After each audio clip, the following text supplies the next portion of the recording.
Good afternoon, YouTuber. Here we have a Nissan GTR problem with the fuel pump. We taken the fuel pump out.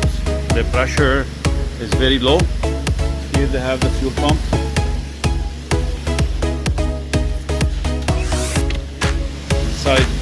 Inside the tank.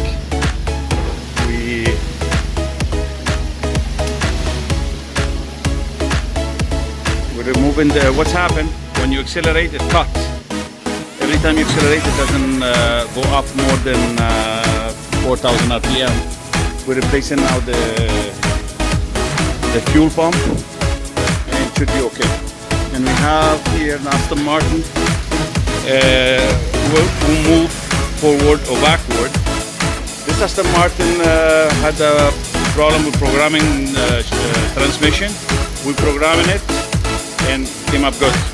Just to put it on the computer, and you program the shifting, and when it was